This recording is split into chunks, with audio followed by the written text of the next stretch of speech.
Don't know anything about that one.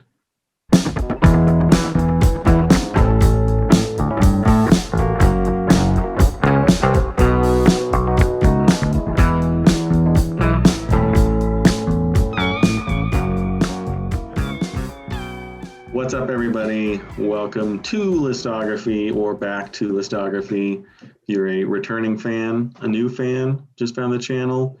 Today, we are doing some classic, not really classic rock, but classic 80s rock. Guns N' Roses, a band so great and well known that pretty much everyone in it only needs to be referred to by their first name or nickname. You got Axl, Slash, Duff, Izzy, and Steven Adler, but you know, the drummer, whatever. A lot of drama behind this band.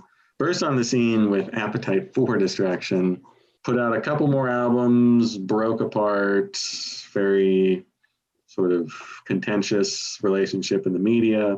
Everyone knows about Chinese democracy. It took like 30 years for that thing to come out. One of those albums, lost albums, that people, I think, had just stopped caring about Guns N' Roses at all by the time it actually came out, and just assumed that it would never, ever see the light of day. It did. An interesting coda on their career. But today we'll be discussing all six, and we are including GNR Lies in the mix because everyone else did on the internet, and we have to go by their examples. So we got 6 albums. We'll be doing top 10 songs tomorrow, and a fun side 3 as well. But let's get in the Guns N' Roses discussion. I know some of us aren't big fans. Some of us are. So it should be a nice, contentious show, just like Guns N' Roses itself. I don't hate Guns N' Roses. I don't dislike Guns N' Roses. I think they're terribly overrated, so that kind of clouds how much I can enjoy them. To me, they're not an albums band. And I think that's probably safe to say for the general public. If they didn't have Appetite, I don't think it would be even considered an albums band. Unless you're a hardcore fan like Joe. I think there are things about them I really like. I like how hard rock and their style, and you know, really to me they're not an albums band, but they have a bunch of songs that I love.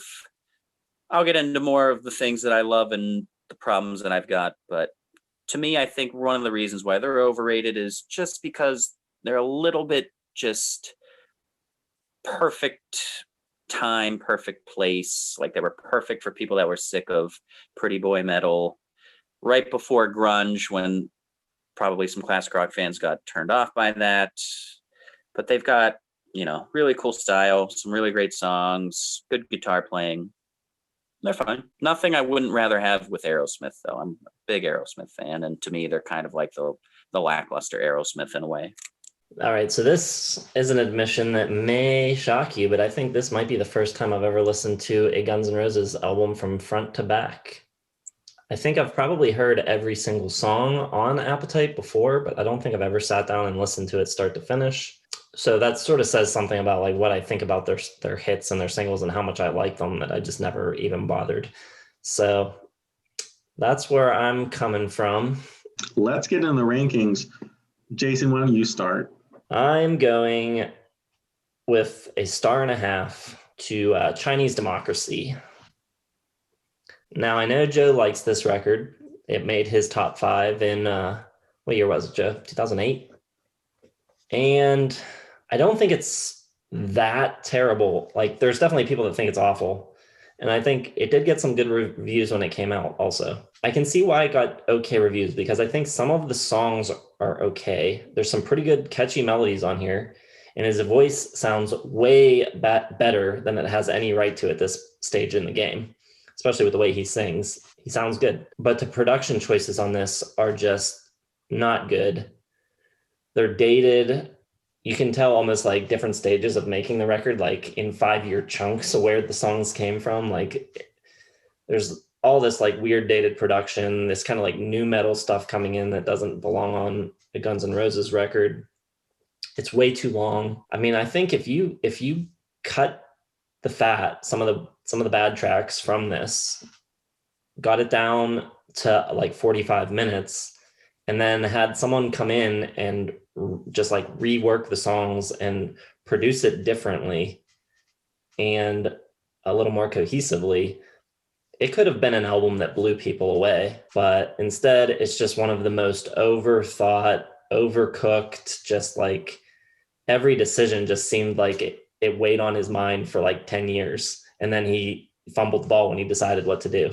Too overthought, not any rock and roll spontaneity in this at all. So that's why it's at the bottom. Agreed. It's my number 6, but I got it at 2 stars. It's bad. It's not very bad. And kind of the complaints I have it are also kind of the things that I like about it at times. Jason's right. It's just a big old mess. It's just like full, like it gives me anxiety, like just thinking about like how many different elements there are. But there's some decent songs on here. And Jason's right. It's got some of his better vocal performances. It also has some really bad vocal stuff. I'm very picky about my Axl.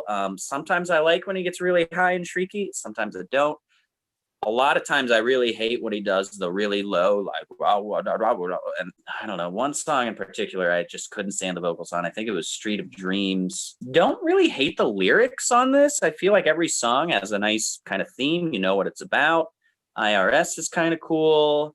Better is probably my favorite song on the album. Title track, the lead off, isn't terrible. And I do think some of the production choices are kind of interesting. And even though it does like that late 90s, early 2000s production that we usually don't like, there's like a little bit of nu metal in it. If you clump all that together and said, here's all that production that at least me and Jason never really like, I would say of that bunch, this is Chinese Democracy is probably my favorite example of it. It's probably the one I can swallow the pill the best at. So I don't like the choices, but they do it better than most other bands. But yeah, Jason's right. Like for a rock and roll album, it's just way too tight and frigid and static, and it's not loose. No one's grooving with each other. It's like a computerized rock album. It's very weird in that sense, but it is not downright awful. I think it's just bad.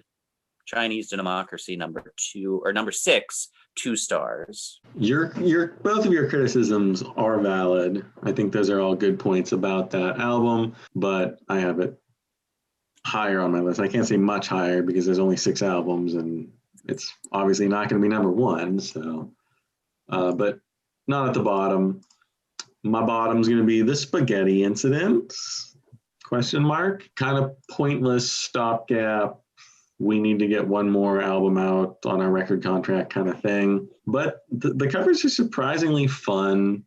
I really like their cover of Since I Don't Have You by the Skyliners. I think it's a really kind of cool way to kick off a covers album, doing something that no one would expect you to do. And there's a bunch of cool artists on here. They got the New York Dolls and the Damned and the Stooges, the Misfits.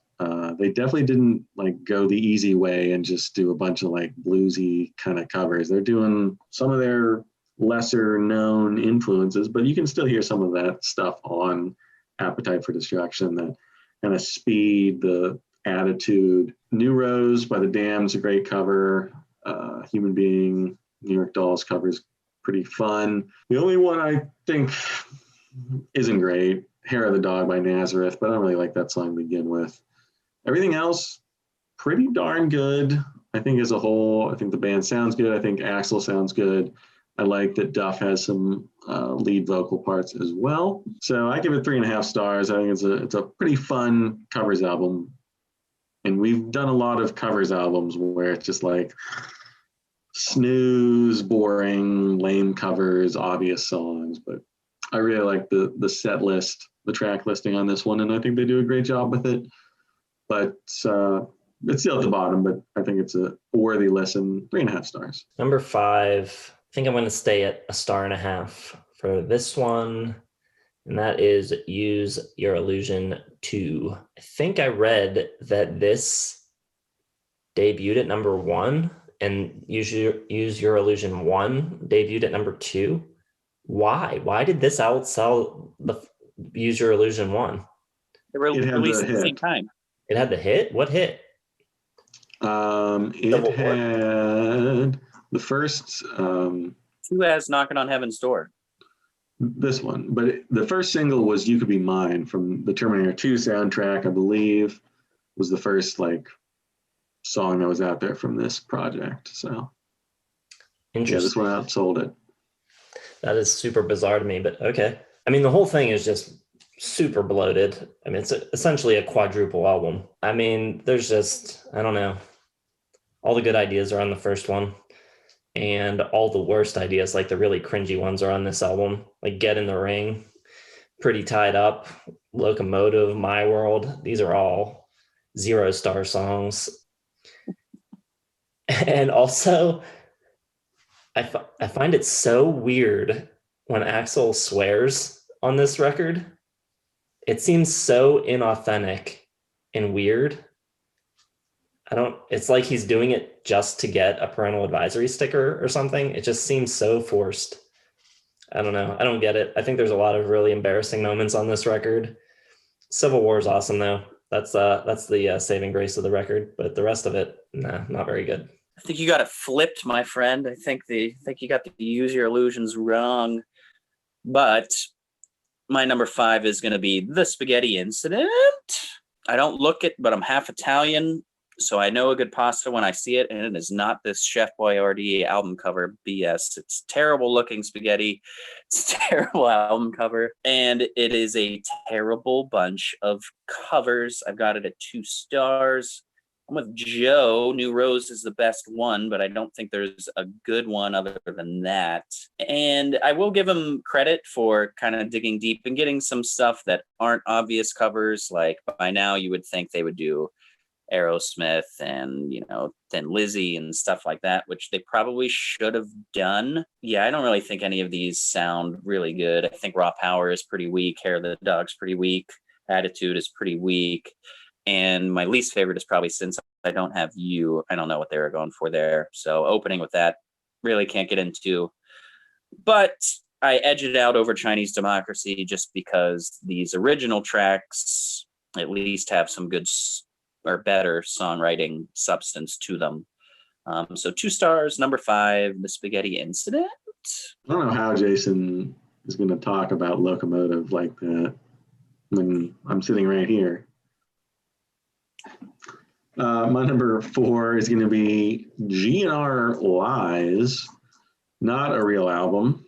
As we discussed in our little group chat, it's 2 basically EPs slapped together into a stopgap measure because the band was taking forever.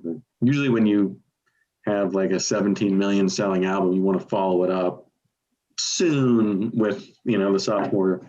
Instead we get this, which it's okay. The first half is covers or songs that they wrote in a different band. In the case of Reckless Life, the leadoff track, you got Move to the City, which is a fun. Del James wrote it.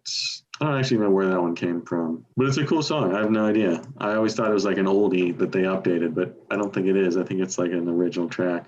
Whatever. I like that one. Mama Kin, Aerosmith cover, pretty solid cover by them. They kind of sound like Aerosmith, so they nail that.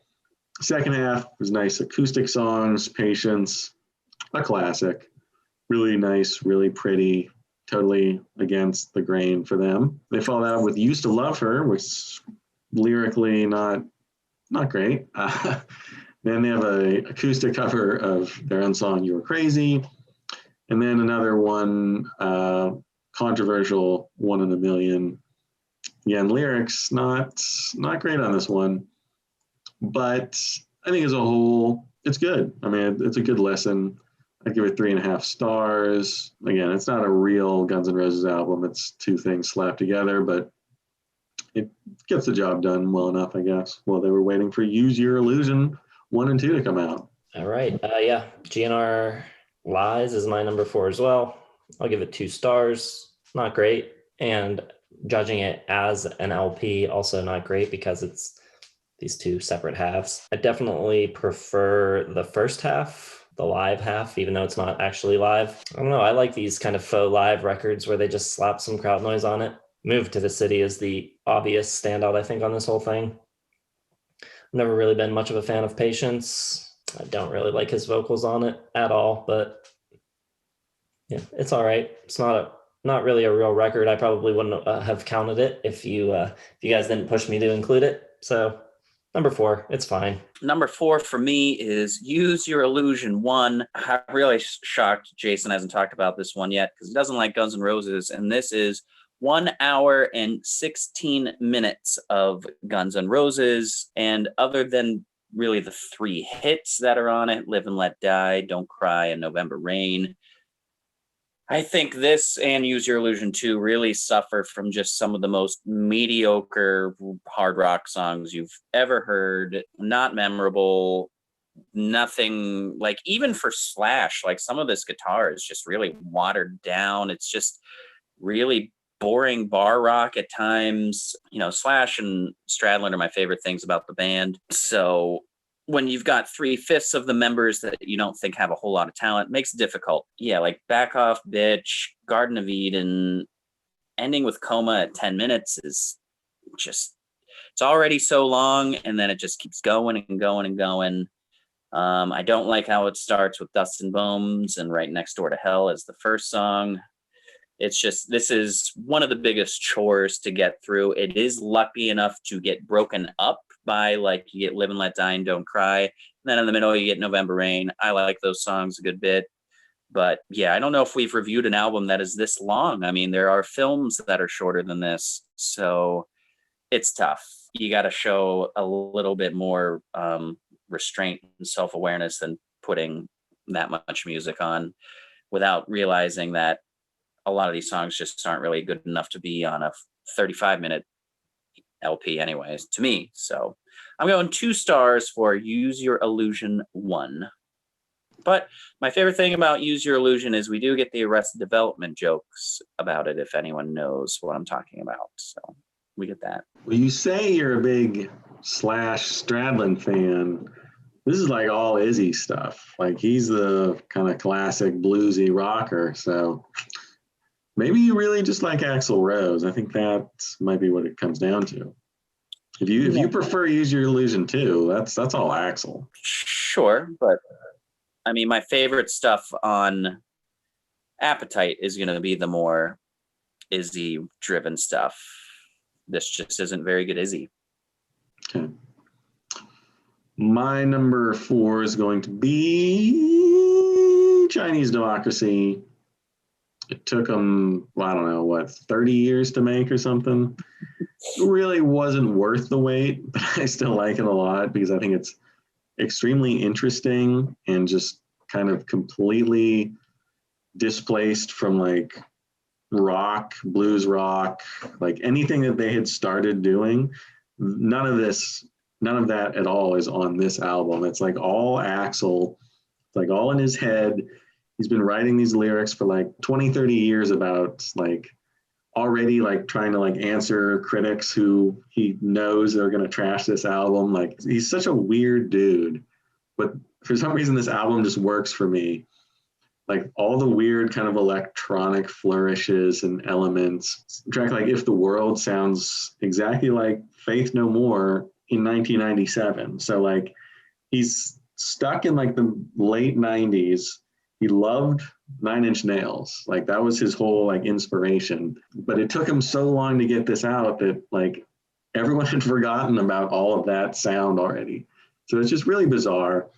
I think the songs are great. Like I think Catcher in the Rye, I think Street of Dreams, Better, Riot and the Bedouins. I think these are all very good songs. I think if he had some like counterpart, like he needs someone there to like tell him, maybe dial back like the bleeps and bloops a little bit. Let's get a little more real rock and roll in this. And I think it would have been fantastic, but he kind of had gotten rid of all the people who could tell him like, no, maybe we shouldn't do this, or maybe we should put like actual instruments in this track, maybe dial back the drum machines. So I don't know. I think it could have been a great album. It obviously isn't a great album, but I think it's a very interesting, unique album. And I think he sounds really good. he shouldn't have sounded this good at all. He should be terrible by now, but he pulls it off through, his own strength, his own willpower. I think the whole thing works. They could just use maybe some Izzy and some Slash and someone else in there. But as a whole, it made my top 5 in 2008. I think it's a legitimately good album. And it's 4 stars for me out of 5. For Chinese Democracy, no one on earth other than Axl Rose could have made this album. And I think that's kind of why I appreciate it more than most people. All right, my number 3 is going to be The Spaghetti Incident. I think it's pretty decent. I had heard pretty bad things about it, and I thought it was, it's a covers record. I don't know what you expect. I thought most of the covers were pretty good, especially the first 2, Since I Don't Have You and New Rose, kick off the album. Awesome. They just did a whole album of covers of tracks like that Skyliners tune, and man, it would have been awesome. It sounds so good. One of my favorite GNR songs. But the rest of the record's pretty good too. I don't mind any of it really. Buick McCain, the T-Rex cover is pretty cool. Going into a little bit of Soundgarden there at the end as well. Yeah, it's a good record. But it's a covers record, so it's about as good as a covers record can be, I guess. Especially coming from GNR in the 90s, in the mid-90s. 2.5 stars. Sounded like it was going to be higher than that. But that's all right. I'm at number 3, and I'm moving up to 2.5 stars too for a decent little record we like to call Use Your Illusion 2. The better of the Use Your Illusions, the shorter of the Use Your Illusions, which is really nice for me. I think it starts off pretty well with Civil War, 14 years. Yesterday's isn't bad. I've always liked Knockin' on Heaven's Door. I think when we did the Bob Dylan video, I said I didn't really like, or at least thought Knockin' on Heaven's Door was a little overrated, which when we did Bob Dylan was kind of true, but for some reason I've fallen in love with it since then. It's like I've corrected myself, and I love the Bob Dylan version. I like this version too. And then right after Knockin' on Heaven's Door, you get into some of the lamest rock songs ever written with Get in the Ring, Shotgun Blues, Breakdown. Jason is right. Locomotive is absolutely terrible. It is just so just lousy and wimpy and puny. I don't know what it is. It's not very good. Pretty close to 3, but even though it's shorter than Use Your Illusion 1, no, not really shorter. Feels shorter at least. Estranged, not very good. Just a few more songs that I like. So Fine. Yeah. All right. We're getting there. 2.5 stars. Decent record. Use Your Illusion 2. I have no idea what the hell you guys are talking about. No, it's fine to feel this way, but I don't get it. I kind of get it from Jason a little bit. I don't get it from Kramzer, but I guess you learn new things about our fellow listographers all the time. I got Use Your Illusion 1 as my number 3. I think it's a pretty good rock and roll album, a little over long. I think it starts off great, though. I like everything up until Back Off Bitch, and then it kind of becomes a little formulaic. Don't Talk and Jive. November Rain, great, obviously, of course, long, epic. That's Rose's signature. There probably needs more Axl Rose on this. By this time, he's kind of turned into like Elton John-ish a little bit. Like he always really looked up to Elton and liked his style. And you get like the big piano, the big sweeping epics. And I think this album in particular needs a little bit more of that, a little less of Izzy and Slash's 12-bar bluesy kind of. It's just a little too formulaic. It loses like some of the punk attitude that they had established on Appetite for Destruction, and it's just sort of like running through the motions of standard blues rock. A little bit of an edge, but not enough of that kind of breakneck pace and speed that they had done so well on Appetite. Coma's too long, the album's too long, kind of fades at the end. Dead Horse, very appropriate because they're kind of beating a dead horse a little bit at the end there. It's just the same kind of bluesy stuff. Bad Apples, Don't Damn Me, Garden of Eden, The Garden, just kind of all runs the same. Use Your Illusion is one of the best cases ever for an editor just going in and being like, listen, we're just going to do the one disc, guys. You got a lot of songs here. Half of them just don't hit the mark. Just at this point, it's kind of gone too far, tried too hard. They have that sword of Damocles hanging over them from Appetite to Destruction because it was so successful. They're never going to live up to that. So it's a fine album. It's 4 stars, but it could have used a good pruning to really kind of whittle it down to the really good stuff. So it's good. I mean, I like it. I'll listen to it, but I don't think I'm going to listen to the whole thing all the way through like ever again. Despite me liking it, it's just too long. I'm so confused with that review. Like, you seemed shocked by what I said and then just said half the songs missed the mark. That's what I'm saying. The songs that do hit the mark are phenomenal. I mean, they're great classics, but there's just too many of them. And I think Live and Let Die is a great cover as well. I don't think I mentioned that, but I love that. All right. Well, it is a cover. I don't know if it's a great cover. My number 2 is Use Your Illusion 1, and I agree completely with what both of you said about it. It's too basic. The production on it, it's hard to believe it the same producer as Appetite, but I think at this point Axl's getting his hands in there in the production a lot as well. Matt Sorum, I like him. He's a good drummer. He was good with the Cult, but I don't think he's really the right drummer for Guns N' Roses. Steven Adler, I think, was a much better drummer for this band. So there's some energy lost there.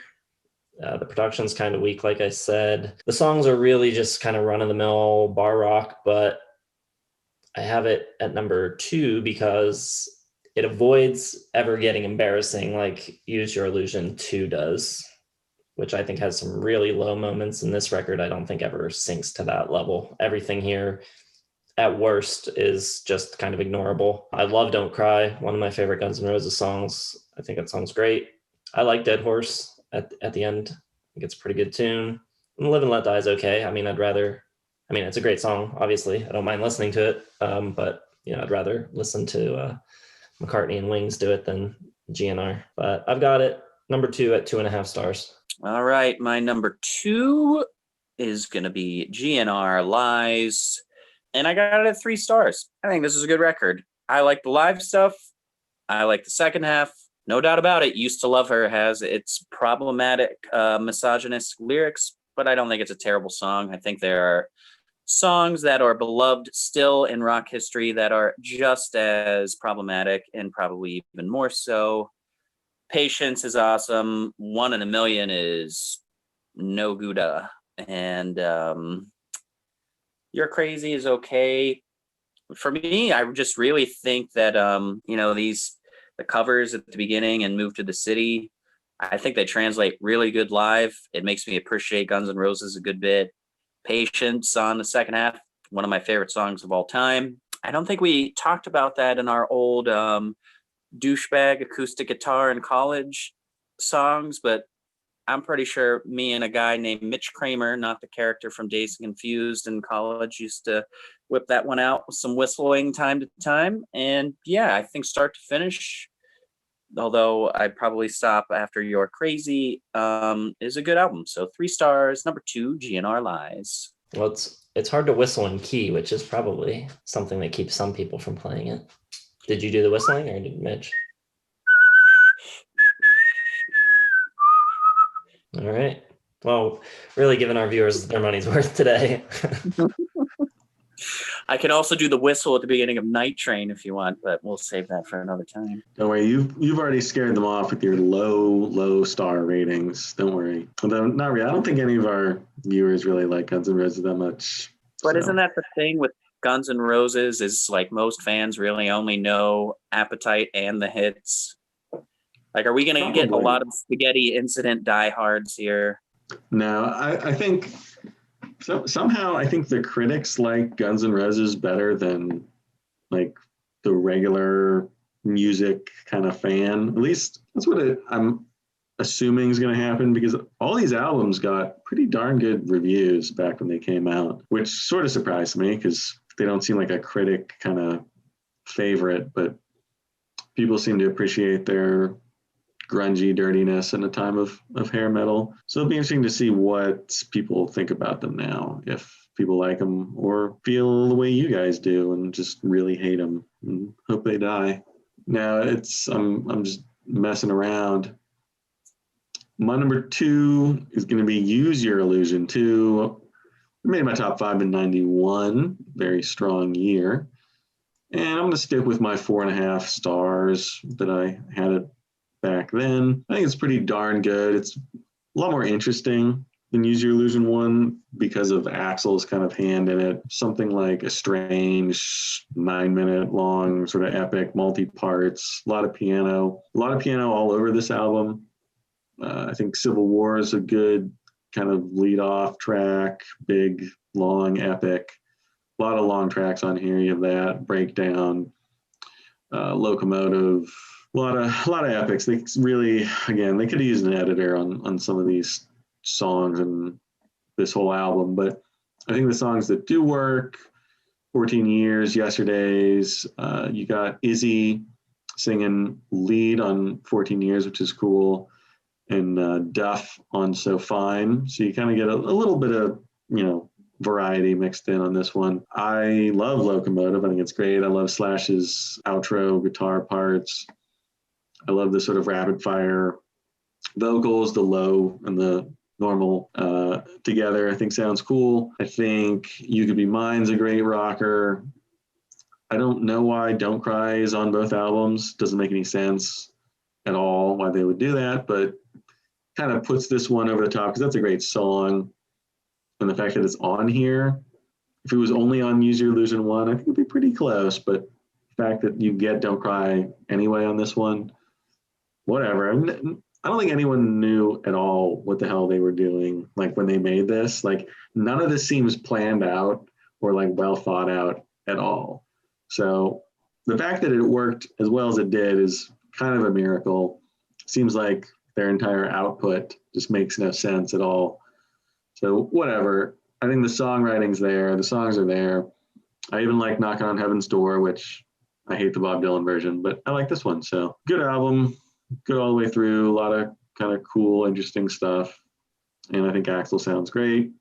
Slash is probably like the underused person here, which is weird. Like you don't think Guns N' Roses like Slash important part. He really doesn't have that much to do on this album at all. Or Use Your Illusion 1. He kind of gets like put in the background. Couple big guitar solos, but nothing like on Appetite. So who knows? I have no idea what this band was doing. It seems like they're just sabotaging themselves at every turn, but it works. It still works. They had enough talent. 4.5 stars for my number 2, Use Your Illusion 2. All right, we got a trifecta. Guess that could have been predicted probably. Hey, maybe you thought I was going to blow it, but I got Appetite number 1. It's a good record. I'll say that much. 3.5 stars. Like really listening to it start to finish for the first time and like really like honing in on what was going on. It was way, way more like cleanly produced than I expected it. I think it has like this reputation of being like this really sloppy kind of like rock record where the playing's really loose but everything's pretty tight. The guitars are really, locking in together, which is cool. It was definitely a product of its time. It's got that late 80s production. The snare sounds massive. So I could do without that. It's good. There's a lot of good songs on it. Mr. Brownstone, Think About You, Welcome to the Jungle, Sweet Child of Mine. I like all those songs. I do think that some of the songs start to get a little similar sounding as you go through the record. And I think, probably could trim a track or two even from this record. And as far as like the big, like Mount Rushmore type hard rock records of all time, thinking about like the first Van Halen record and Back in Black and other records sort of at that level, this record gets lumped in with those. And I don't quite think, like compared to those, I don't think this is on that level quite there. I understand it was massive and a huge seller and, for its time was that record. But for me, I'll take any of the other ones over this any day of the week, just because I think a lot of the songs do sound very similar and probably a good like quarter of the record, could be cut. For a record as massive as it was, and it still is, I think there's quite a number of anonymous songs on it. All right. I also have Appetite for Destruction as my number 1, and I've got it at 4. stars. I think it's a really great rock and roll record. There's a couple probably could be trimmed. I don't think the second half is as good as the first, but I think the feel and the spirit of the album carries over to the second half still. And I mean, there's plenty of hard rock, blues, bass rock records that are great and have a lot of fame to them that also kind of repeat themselves. So because it's in this sort of vein and style, and it's got such just a nice snarl and kind of blend of catchiness and hard rock, it seemed really evil compared to Def Leppard and Poison and Whitesnake and all that, which not evil in like a satanic way, but just a lot more badass and poisonous. And I really appreciate that. The things that kind of keep it from being 5 stars for me are, and this is not a case of me just hearing it so much that it just, I'm so sick of it.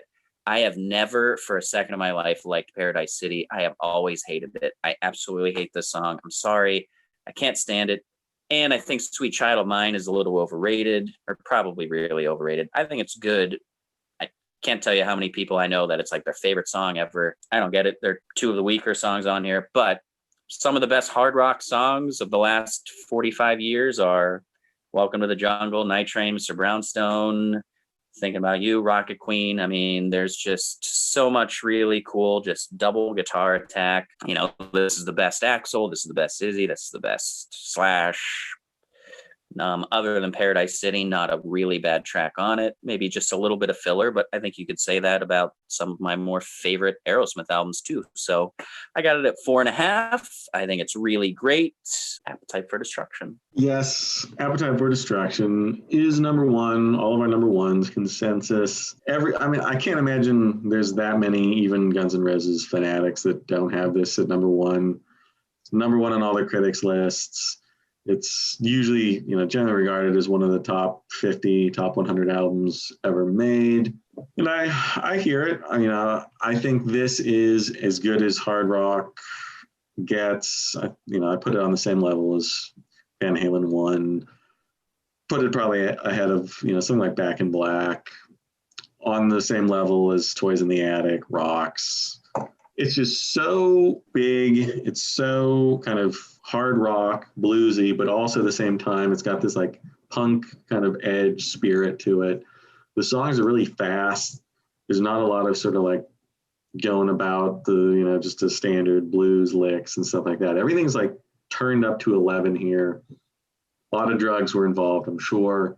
Just the way it kicks off, though, with Welcome to the Jungle, the police siren, oh my God, just everything, the way about it builds up. And then it turns into this snarling hard rocker. Love the tempo, love the drumming on this.